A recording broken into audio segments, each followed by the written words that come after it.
اذان دینے کے لیے اس شخص کو بلایا گیا ہے اور اس کو اتھارٹی دی گئی ہے، پاور دیا گیا ہے۔ جو شکل و صورت میں علماء سے پوچھو، حدیث کی کتابوں میں آتا ہے کہ کوئلے کے رنگ سے زیادہ کالا، جس کو دنیا بلال حبشی کے نام سے یاد کرتی ہے، جو بہت ہی زیادہ کالے،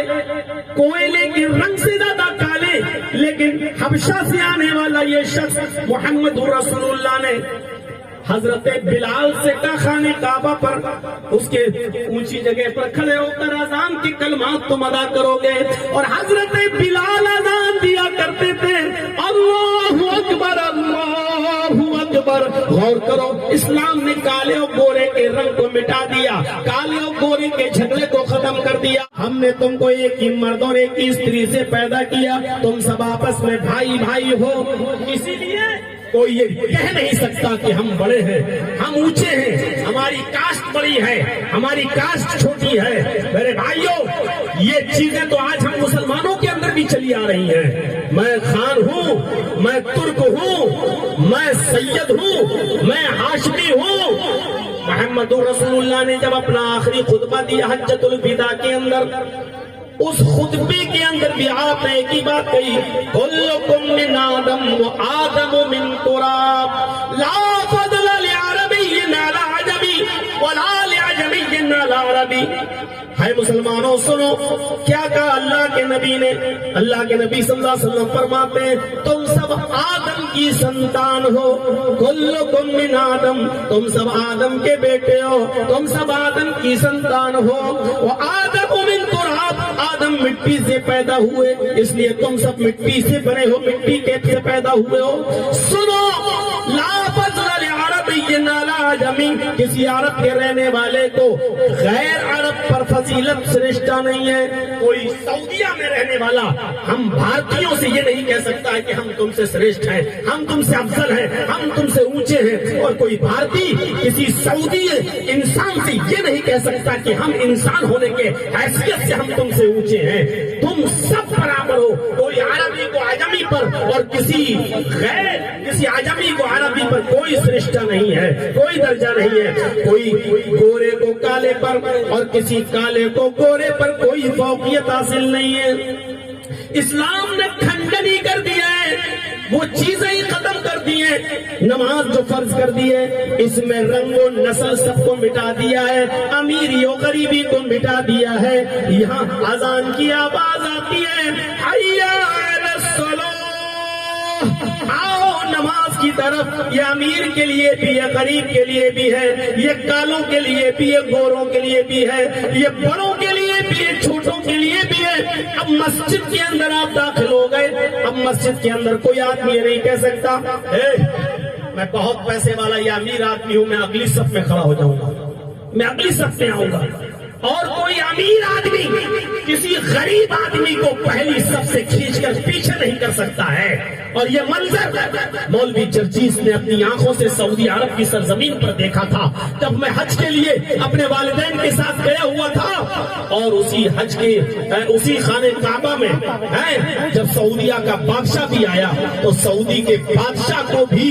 اگلی صف میں نہیں آنے دیا گیا، اس کو جہاں جگہ ملی وہیں پر اس کو بیٹھ کر نماز پڑھنا پڑی، ادا کرنا پڑی امام حرم کے ساتھ۔ یہ اسلام کی مساوات ہے۔ میرے گھر میری مسجد سے اگر تم باہر ہو تو اپنے آپ کو امیر کہنا، اپنے آپ کو چودھری سمجھنا، اپنے آپ کو پاپولر سمجھنا، اپنے آپ کو ماڈرن سمجھنا، اپنے آپ کو ساہوکار سمجھنا، اپنے آپ کو چودھری سمجھنا، لیکن میرے گھر میں جب آ گئے ہو تو ساہوکاری کا تاج مسجد کے دروازے کے باہر پھینک کے آنا، چودراہٹ کا تاج باہر رکھ کے آنا۔ ہمارے گھر پہ آئے ہو تو سب برابر ہیں، جس کو جہاں جگہ ملے گی وہیں۔ اور ایک غریب امام 5,000 روپے پہ نماز پڑھانے والا، 6,000 روپے اور 10,000 روپے پہ امامت کرانے والا غریب انسان، جس کو 2 ٹائم کا کھانا بھی صحیح طور پر نصیب نہیں ہوتا، جو اپنے بچوں کی صحیح طور پر فیس بھی جمع نہیں کر پاتا، وہی امام مصلی پر آگے بڑھے گا۔ اور 1,10,00,000 روپے مہینہ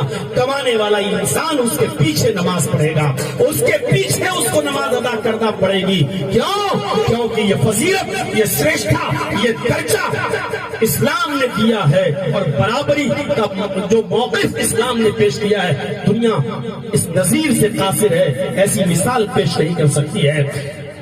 مسجد کے باہر بھیک مانگنے والا بھکاری بھی اسی وقت نماز پڑھے گا،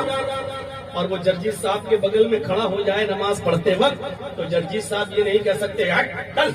باہر بھیک مانگتا، چل ادھر جا، ادھر کونے میں کھڑے ہو کے نماز پڑھ۔ وہ میرے ساتھ نماز پڑھے گا، قدم سے قدم ملا کر نماز پڑھے گا، پیر سے پیر ملا کر نماز پڑھے گا۔ جرجیت صاحب اپنا پیر ہٹا بھی نہیں سکتے کہ غریب آدمی ہٹ، ہم سے ٹچ ہوتا ہے، ہم کہہ بھی نہیں سکتے ہیں۔ حکم یہ ہے کاندھے سے کاندھا ملا لو، کندھے سے کندھا اور قدم سے قدم، ٹکنے سے ٹکنا ملا لو اور اسے چپک کر کھڑے ہو جاؤ۔ یہ برابری کا درس، یہ سمانتا کا درس جو اسلام پیش کر رہا ہے میرے بھائیوں، اسی سمانتا کو دیکھتے ہوئے ڈاکٹر امبیڈکر نے کہا تھا، ڈاکٹر امبیڈکر نے کہا تھا کہ سمانتا کا درس، سمانتا کا پاٹھ جو اسلام نے پڑھایا ہے ایسی نظیر نہیں ملتی ہے پورے ورلڈ کے اندر، پوری دنیا کے اندر میرے بھائیوں۔ یہ اور حج کا میدان میں چلے جاؤ، میں جس سال گیا تھا وہ 40 لاکھ کی بھیڑ تھی، اس مرتبہ تو سن رہے ہیں 45 اور 50 لاکھ کی بھیڑ ہوتی ہے حج کے میدان میں میرے بھائیوں۔ وہ 9 تاریخ اور عرفات کا میدان انڈونیشیا کا مسلمان بھی ہے، ہندوستان کا بھی ہے، سعودی کا بھی ہے، ایران کا بھی ہے، عراق کا بھی ہے، اور دنیا کے چپے چپے سے جاتا ہے، امیر بھی ہے، غریب بھی ہے، کالا بھی ہے اور گورا بھی ہے، سب کے جسم پر ایک طریقے کا احرام کا کپڑا لپٹا ہوا ہے اور ایک ہی میدان میں سب جمع ہو کر کہہ رہے ہیں لبیک لبیک اللہم لبیک لا شریک لک لبیک ان الحمد والنعمت۔ میرے بھائیوں غور کرو ان جملوں پر، لبیک لبیک، لبیک کا مطلب میں حاضر ہوں، لبیک کا مطلب اے اللہ میں حاضر ہوں، لبیک کا مطلب سرنڈر کرنا۔ جیسے اعلان کر دیا گیا ہو کورٹ نے، عدالت نے، 1 مہینے کے اندر اندر اگر اس نے سرنڈر نہیں کیا تو ایسے مجرم کو دیکھتے ہی گولی مار دو، اور وہ مجرم کورٹ میں چھپ چھپا کے آئے اور کہے کہ میں اپنے آپ کو سرنڈر کر رہا ہوں۔ ایسے ہی ایک آدمی جب کہتا ہے لبیک لبیک، مطلب اے اللہ میں بھارت سے جھوٹ، بے ایمانی، چوریاں، شراب نوشی، جوا، ان سب کا پاپ اپنے سر پر لاد کر لایا ہوں، میرا پورا کا پورا شریر پاپوں میں ڈوبا ہوا ہے ایشور ہے اللہ، اگر تو ہمیں چھما نہیں کرے گا تو کون کرے گا، تو ہمیں معاف نہیں کرے گا تو کون کرے گا۔ لبیک لبیک اے اللہ، میں اپنے ماں باپ سے بچ سکتا ہوں، میں اپنے رشتہ داروں سے بچ سکتا ہوں، میں دنیا کی آنکھوں میں پھول جھونک کر بچ سکتا ہوں، لیکن تیری آنکھوں سے نہیں بچ سکتا۔ میں دنیا سے کنارہ کشی اختیار کر کے بھاگ سکتا ہوں لیکن تیری زمین سے نہیں بھاگ سکتا۔ میں نے اپنے آپ کو سرنڈر کر دیا ہے، لبیک لبیک اللہم لبیک، اے اللہ میں حاضر ہوں۔ میرے بھائیوں ایک مجرم گویا کہ اپنے آپ کو سرنڈر کر رہا ہے۔ اب آپ اندازہ لگائیے اور سوچئے، یہ اسلام درس دیتا ہے امیری اور غریبی کے فرق کو مٹا دیا،